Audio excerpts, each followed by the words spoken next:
안녕하세요. 임영선 목사입니다. 오늘 또 우리 주님의 은혜 안에서 영육간에 강건하시기를 주님의 이름으로 축복합니다. 오늘 우리가 함께 나눌 하나님의 말씀은 시편 40편 11절로 13절입니다. 시편 40편 11절로 13절 말씀 보겠습니다. 여호와여, 주의 긍휼을 내게서 거두지 마시고 주의 인자와 진리로 나를 항상 보호하소서.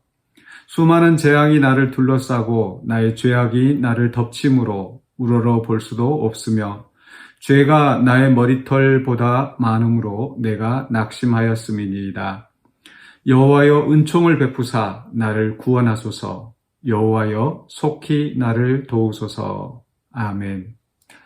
네, 오늘 말씀의 제목은 긍휼을 구하는 기도입니다. 긍휼을 구하는 기도. 11절 시작하면서 여호와여, 주의 긍휼을 내게서 거두지 마시고 라고 시편 기자가 기도합니다. 이러한 이 기도의 내용은 앞에 오는 6절부터 10절까지의 말씀과 좀 대조되는 측면이 있습니다. 앞에서 6절부터 8절에서는 내가 주의 법이 나의 심중에 있습니다. 하나님이 재물 또 예물을 요구하시는 것이 아니라 하나님의 뜻에 순종하며 살기를 요구하시고 또 기뻐하신다고 그랬죠. 그래서 이 시편 기자는 주의 법을 내 심중에 두었습니다. 또 항상 마음에 새기고 또 그 말씀대로 살아가려고 합니다. 그래서 의로운 삶을 실천하기 위해서 부단히 애쓰고 있는 그런 시편 기자의 모습을 볼 수가 있습니다. 또한 계속해서 9절로 10절에서는 주의 공의를 또 선포합니다. 그러니까 행동으로는 하나님의 법을 따라서 의롭게 살려고 하고 또 그 입술로 범죄하지 아니하고 하나님을 찬송하고 하나님의 공의를 선포하는 그런 경건한 삶을 살기 위해서 애쓰고 있는 시편 기자를 우리가 볼 수가 있다고 그랬죠. 그런데 오늘 말씀에서 보면은 이 대조되는 이 시편 기자의 태도가 나옵니다. 그렇게 하나님의 법을 따라 살고 하나님의 의를 선포하고 이렇게 산다고 해서 이 시편 기자가 신약 성경에서 나오는 그 바리새인처럼 그러한 태도를 취하고 있는 것은 아닙니다. 바리새인들은 누구보다도 하나님의 법을 연구하고 잘 알고 있고 또 그 법대로 지키면서 산다고 자부하는 사람들입니다. 그리고 사람들 앞에서 그 하나님의 법을 가르치고 또 하나님에 대해서 많은 좋은 것들을 이야기하고 그렇게 살았겠죠. 그런데 그들의 문제는 그 속에 있는 교만함입니다. 위선과 교만함. 그래서 자기들은 의롭고 다른 사람들은 죄인이고 이런 어떤 이분법적인 그런 그런 기준을 그런 구분을 가지고 교만하면서 다른 사람을 정죄하죠. 그래서 나는 저 사람들과 같지 않다. 세리와 같지 않다. 죄인과 같지 않다. 이런 교만에 있는 겁니다. 그러나 오늘 시편 기자 다윗은 결코 그런 교만함, 오만함에 빠지지 않고 있습니다.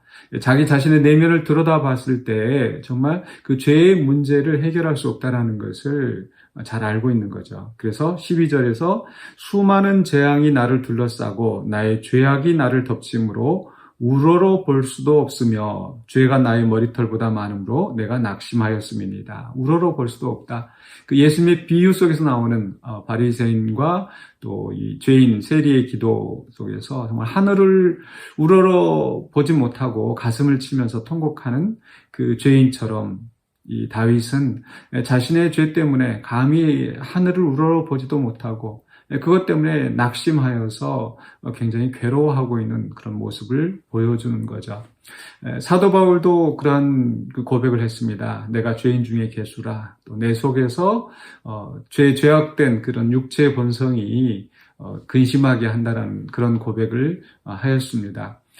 사실 우리가 하나님의 법대로 살려고 하고 의롭게 살려고 하고 아무리 애를 써도 우리의 죄악된 본성이 있는 것을 우리는 부인할 수가 없습니다. 그래서 우리 자신을 들여다보면은 정말 죄의 문제가 우리를 괴롭히고 또 그 죄 때문에 우리가 재앙을 당하고 곤란한 일을 당하는 때도 분명히 있습니다. 그렇기 때문에 우리는 하나님 앞에 결코 교만해질 수가 없습니다. 하나님 앞에 내 의를 내세우며 내가 조금 법을 지켰다고, 내가 조금 순종하였다고, 내가 어떤 공로를 세웠다고 하나님 앞에 내 의를 자랑하고 사람들 앞에 또 교만해질 수 없다라는 거죠. 그러나 그 속에서 우리가 낙심하고 정말 낮아지고 겸손하여 졌을 때 그것이 또한 우리를 절망으로 인도하는 것이 아니라 우리를 하나님 앞으로 인도하는 원동력이 되어야 될 것입니다. 오늘 시편 기자는 그 하나님의 인자하심을 구하고 있는 겁니다.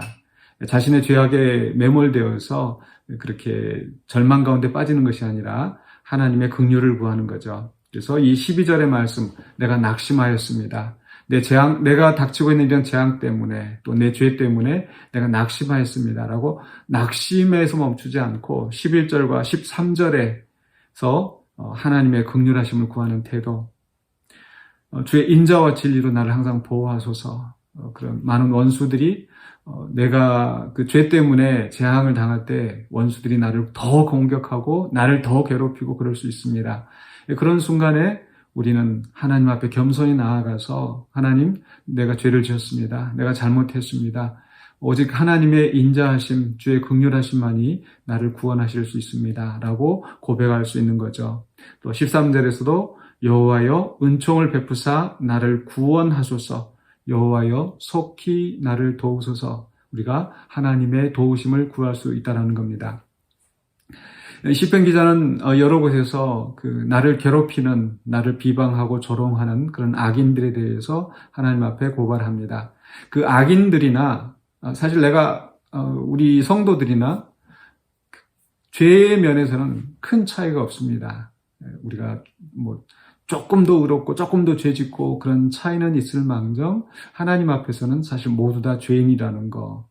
다른 점이 있다면 우리가 하나님 앞에 겸손히 낮추어서 나가는 것, 그것이 진실한 성도의 자세라는 겁니다. 결코 우리는 죄의 문제로부터 자유롭지 못하다는 거 기억해야 되겠습니다. 그러나 그 속에서 우리는 최선을 다해서 하나님의 뜻에 순종하면서 살려고 하고, 또 그러나 그 가운데서 우리가 무너지고 넘어지는 그 순간이 있다 할지라도 낙심하지 않고 주의 긍휼을 구하며 또 주의 인자하심, 또 주의 진리로 또 우리를 보호하시는 그 하나님을 믿고 하나님 앞에 나아가야 될 줄로 믿습니다. 이렇게 우리가 또 하나님을 의지하며 나아갈 때에 하나님께서 그 우리 안에 주신 성령으로 말미암아 우리의 마음을 주관하시고 또 우리의 발걸음을 인도하셔서 우리가 잠시 넘어지긴 하지만 아주 엎드러져 있는 그런 상태가 아니 되고 또 다시 일어나서 나아가게 될 줄로 믿습니다. 그래서 오늘도 주의 말씀 붙잡고 또 우리 안에 계신 성령님을 힘입어서 또 믿음으로 굳게 나아가시는 저와 여러 성도님들이 되시기를 주님의 이름으로 간절히 축원합니다. 기도하겠습니다. 사랑해 주 하나님 은혜를 감사합니다. 우리가 이렇게 매일 말씀을 묵상하고 주의 말씀을 내 심중에 새기고 주님의 뜻을 따라 순종하며 살려고 하지만 그러나 내 안에 있는 이 죄악된 본성으로 말미암아 하나님을 근심하게 하고 또 내 마음이 낙심되어질 때가 많은 것을 고백합니다. 주님, 우리의 죄의 문제는 오직 주님께서 해결하여 주신 줄로 믿습니다. 예수 그리스도의 십자가의 피로 우리의 죄를 해결하여 주시고 또 우리의 삶 속에서 주님의 사유하시는 은총으로 우리 죄의 문제를 해결하여 주신 줄 믿습니다. 주님 도와주시옵소서. 그래 우리가 매일매일 순간순간마다 더욱더 주님을 닮아가고 하나님 앞에 더 가까이 나아가는 우리의 삶이 되게 하여 주시옵소서. 예수 그리스도 이름으로 기도하옵나이다. 아멘.